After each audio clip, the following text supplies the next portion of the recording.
नमस्कार, स्वागत है आप सभी का अभी स्टार न्यूज में। मैं हूं आपके साथ जुबैर चौधरी। वक्त हो चला है यूपी के बुलेटिन अपना उत्तर प्रदेश का, जहां सबसे पहले बात करेंगे पीलीभीत की, जहां पर बीजेपी कार्यकर्ताओं का प्रदर्शन देखने को मिला है। बता दें कि बीजेपी कार्यकर्ताओं ने राहुल गांधी का पुतला भी फूंका है। तो पीलीभीत में राहुल गांधी के खिलाफ बीजेपी कार्यकर्ताओं ने प्रदर्शन किया और राहुल गांधी पर प्रधानमंत्री नरेंद्र मोदी के लिए अभद्र भाषा का इस्तेमाल करने का आरोप लगाया।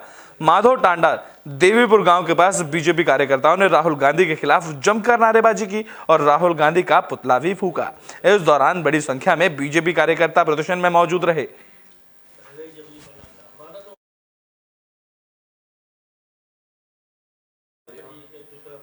तो बुलेटिन में बात कर लेते हैं लखनऊ की, जहां उप मुख्यमंत्री केशव प्रसाद मौर्य ने बड़ा बयान दिया है। तो यूपी के डिप्टी सीएम केशव प्रसाद मौर्य ने लोकसभा चुनाव को लेकर बड़ा दावा किया है। उन्होंने कहा कि यूपी में बीजेपी सभी 80 सीटें जीत रही है। इस दौरान केशव प्रसाद मौर्य ने समाजवादी पार्टी पर भी जमकर निशाना साधा। बता दें कि समाजवादी पार्टी के राम मंदिर न जाने पर उन्होंने कहा कि अगर समाजवादी पार्टी को भगवान की कृपा पाने से वंचित रहना है तो ये समाजवादी पार्टी का रोग है। समाजवादी पार्टी समाप्तवादी पार्टी बनने जा रही है। उन्होंने कहा कि समाजवादी पार्टी बनने का फैसला खुद कर चुकी है। वहीं भारत रत्न को लेकर नामों के ऐलान पर भी उन्होंने कहा कि सभी सरकार ने तीन महान विभूतियों को भारत रत्न का सम्मान देने का ऐलान किया है, जिसकी खुशी देश के किसान भी मना रहे हैं। अब अगर समाजवादी पार्टी को भगवान की कृपा पाने से वंचित रहना है तो ये समाजवादी पार्टी का रोग है। अन्यथा कई बार होता है व्यक्ति को जीवन में अवसर, जब ऐसी कोई परिस्थिति होती है। एक तो समाजवादी पार्टी वैसे भी राम भक्तों के हत्या की आरोपी पार्टी है। 22 जनवरी 2024 को श्री रामलला के प्राण प्रतिष्ठा समारोह का निमंत्रण ठुकराने वाली पार्टी है। अब अगर 11 तारीख को कोई दल के लोग नहीं जा रहे हैं, सभी दोनों सदनों के माननीय सदस्य जा रहे हैं, तो उसमें भी जाने से मना करने का मतलब एक ही है कि समाजवादी पार्टी समाप्तवादी पार्टी बनने का फैसला स्वयं कर लिया। अब तो बुलेटिन में बात बागपत की कर लेते हैं, जहां चौधरी चरण सिंह को भारत रत्न से सम्मानित किया जाएगा, जिसके बाद आरएलडी के कार्यकर्ताओं में खुशी की लहर देखने को मिली। जहां आरएलडी के कार्यकर्ताओं ने जश्न मनाया है तो सरकार ने स्वर्गीय चौधरी चरण सिंह को भारत रत्न देने की घोषणा की है। सरकार के इस ऐलान के बाद आरएलडी में जश्न का माहौल है। आरएलडी कार्यालय पर पार्टी कार्यकर्ताओं ने एक दूसरे को मिठाई खिलाकर खुशी मनाई है और जमकर नाचते गाते भी कार्यकर्ता दिखाई दिए। इस मौके पर बागपत नगर पालिका अध्यक्ष राजुद्दीन ने कहा है कि किसानों को बड़ा सम्मान मिला है। स्वर्गीय चौधरी चरण सिंह किसानों के लिए समर्पित थे, इसी वजह से उन्हें अब भारत रत्न का सम्मान दिया जा रहा है। स्वर्गीय चौधरी चरण सिंह जी के जो पूर्व प्रधानमंत्री थे हमारे देश के, उनको भारत रत्न से सम्मानित किया। ये बहुत ही खुशी का विषय है और पूरे लोकदल के कार्यकर्ता और किसान, मजदूर, गरीब सभी आज खुशी मना रहे हैं, क्योंकि जो काम बहुत पहले हो जाना चाहिए था लेकिन बहुत देर से हुआ, लेकिन देर आए दुरुस्त आए, लेकिन जो हुआ बहुत। तो बुलेटिन में बात कर लेते हैं इंडिया गठबंधन को लेकर ओपी राजभर के दिए बयान में। बता दें कि सुभाषपा अध्यक्ष ओपी राजभर ने इंडिया गठबंधन पर तंज कसा। उन्होंने कहा कि मैंने पहले ही कहा था कि इंडिया गठबंधन का काम मोदी जी को प्रधानमंत्री बनाना है। ओपी राजभर ने कहा कि समाजवादी पार्टी गठबंधन को सम्मान नहीं देती है। साथ ही उन्होंने जयंत चौधरी साथ छोड़कर जाने को लेकर बयान दिया। उन्होंने कहा कि जयंत चौधरी साथ छोड़कर जा रहे हैं। उन्होंने सवाल पूछा कि निषाद पार्टी से, सुभाषपा से, बीएसपी से, कांग्रेस से गठबंधन समाजवादी पार्टी का क्यों टूटा था। जो वादा वो करती है लेने से पहले, तो समाजवादी पार्टी कहाँ सम्मान देती है? समाजवादी पार्टी से क्यों जयंत जी जा रहे हैं? समाजवादी पार्टी का बसपा से 2 बार गठबंधन क्यों टूटा? कांग्रेस से गठबंधन टूटने की कगार पर दूसरी बार। निषाद पार्टी से गठबंधन क्यों टूटा? भारतीय समाज पार्टी से गठबंधन क्यों टूटा? अगर दूसरी तरफ इशारा कर रहे हैं तो 4 उंगलियां अपने तरफ कह रही है कि अपने तरफ झांक के देखो कि आपने क्या किया है। तो बुलेटिन में बात फिरोजाबाद की कर लेते हैं, जहां भारतीय किसान यूनियन ने टिकैत गुट के नेता पर मारपीट का आरोप लगा है। बता दें कि भारतीय किसान यूनियन ने टिकैत के जिला महासचिव के साथ मारपीट का मामला सामने आया। मामले की जानकारी मिलने पर पहुंची पुलिस ने घायल जिला महासचिव पवनेश यादव उर्फ गौरव को अस्पताल में भर्ती कराया। जानकारी के मुताबिक पवनेश के साथ चुकोहाबाद थाना इलाके के बुरिया भरत रिजॉर्ट के पास मारपीट हुई। घायल जिला महासचिव ने पुलिस को आरोपियों के नाम भी बताए। साथ ही आरोप लगाया है कि मारपीट करने के बाद बदमाशों ने उन्हें उनसे मरने की हालत में छोड़ दिया था और उनकी जेब में रखी नकदी भी छीनकर बदमाश फरार हो गए थे। मैं साहब आया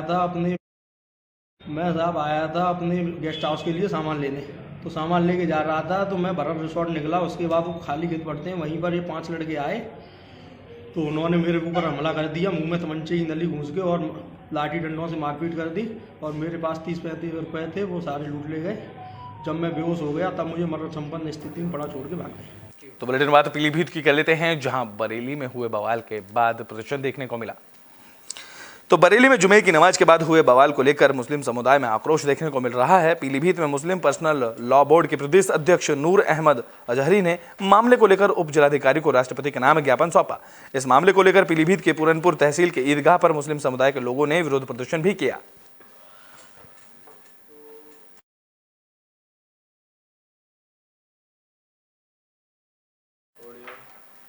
तो बुलेटिन में बात संभल की कर लेते हैं, जहां प्रधान ने वार्ड अधिकारियों की, ब्लॉक अधिकारियों की पोल खोलकर रख दी है।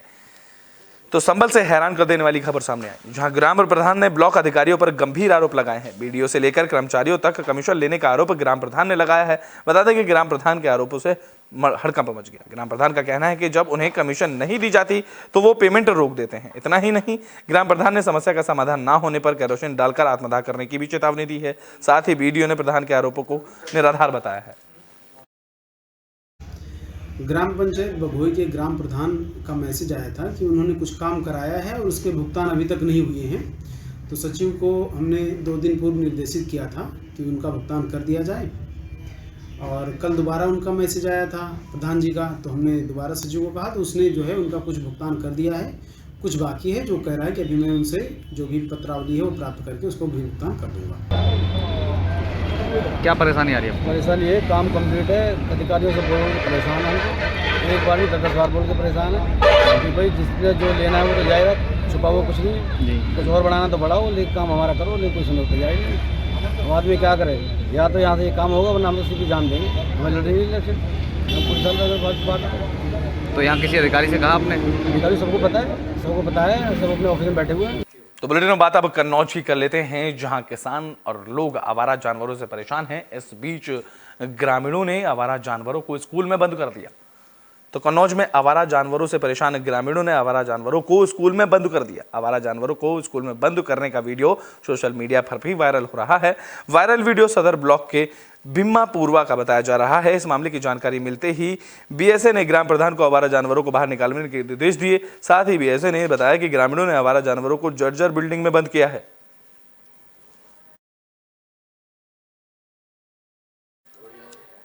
तो बुलेटिन में बात पीलीभीत की कर लेते हैं, जहां बच्ची को स्कूल छोड़ने जा रहे युवक पर हमला किया गया। तो पीलीभीत में बच्ची को स्कूल छोड़ने जा रहे युवक पर बदमाशों ने जानलेवा हमला कर दिया। युवक की बाइक लूटकर मौके से बदमाश फरार हो गए। घटना गजरौला थाना इलाके के आसाम हाईवे पर जितिन पैलेस के पास की बताई जा रही है। मारपीट की ये वारदात सीसीटीवी कैमरे में कैद हुई। युवक को गंभीर हालत में जिला अस्पताल में भर्ती कराया गया। बता दें कि पूरनपुर कोतवाली के बैगपुर के रहने वाले सत्येंद्र ने बताया कि वो अपनी बच्ची को स्कूल छोड़ने जा रहा था। इसी दौरान 2 बदमाशों ने उन्हें रोक लिया और धारदार हथियार से उन पर जानलेवा हमला कर दिया, जहां उनकी बाइक छीनकर बदमाश मौके से फरार हो गए। इस मामले की जानकारी मिलने के बाद मौके पर पहुंची पुलिस ने मामले की जांच शुरू की।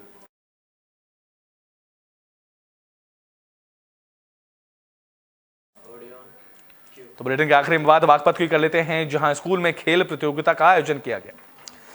तो बागपत के बिनौली में न्यू एरा वर्ल्ड स्कूल में 2 दिवसीय खेल प्रतियोगिता का आयोजन किया गया। इस दौरान बच्चों को खेल का महत्व समझाया गया। खेल प्रतियोगिता के पहले दिन कबड्डी, वॉलीबॉल, रस्सा खींच और दौड़ प्रतियोगिता का आयोजन किया गया। इस दौरान सांस्कृतिक कार्यक्रमों का भी आयोजन किया गया, जहां प्रिंसिपल मीनू सिरोही ने बच्चों को खेल का महत्व समझाया। उन्होंने कहा कि हर साल स्कूल के में खेल प्रतियोगिता कराई जाती है।